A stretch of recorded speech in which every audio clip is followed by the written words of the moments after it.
माझा दुसरा प्रश्न तुम्हाला असा आहे की जेव्हा आपण आन्सर शीटवर नंबर लिहितो, नाव लिहत नाही, कारण नावाने ती कोणाची आहे याची पार्शलिटी होईल नावामुळे.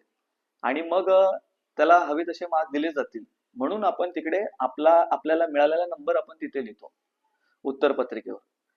मग सर हे एवढं गुपित ठेवत असताना इंटरव्ह्यू या लेवलला तुम्ही नाव, गाव, कुठे राहतो, काय राहतो, हे सगळं विचारता का?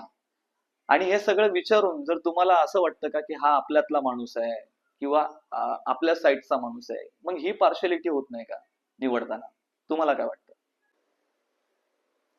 आता आपण विचारलं की आन्सर शीटवर जर आपण कॅन्डिडेटचा कोड टाकतो, कारण की नावाने कळायला नको की कोण कॅन्डिडेट आहे, आणि पार्शलिटी होऊ नये, म्हणजे चेक करणे एक्झाम आन्सर शीट चेक करताना.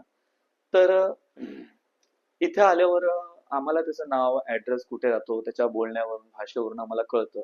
आणि त्यामुळे तो आमच्यातला आहे का नाही, किंवा कोण आहे तो, हे आम्हाला कळतं. मग आम्ही पार्शलिटी करू जर असं काही वाटत असेल, तसं काही नाही, इंटरव्ह्यू आम्ही उत्तम प्रकारे घेतो. सर माझा तिसरा प्रश्न असा आहे की इंटरव्ह्यू तुम्ही घ्या, पण इंटरव्ह्यूला मार्क्स ठेवू नका. असं चालेल का सर?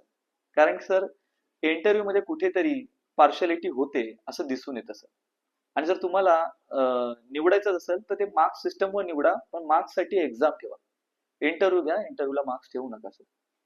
कारण सर इथे खूप गरीब मुलं आहे, 4-4 वाजता उठतात आहे, मेहनत करतात आहे सर, त्या पदासाठी, त्या वर्दीसाठी, सेवेसाठी ते खूप मेहनत करतात आहे सर.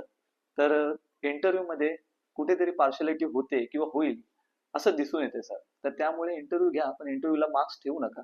आणि मार्क्स, मुलांना निवडण्याची प्रक्रिया ही मार्क्सवर ठेवा, पण मार्क्ससाठी एक्झाम ठेवा. तर याबद्दल तुम्हाला काय म्हणायचं सर? गव्हर्नमेंटच्या ज्या काही एक्झाम असतील त्या बोर्ड डिसाईड करणार, कमिशन डिसाईड करणार. आणि तुम्ही जसं म्हणता असं तर म्हणजे कसं कसं आपण काय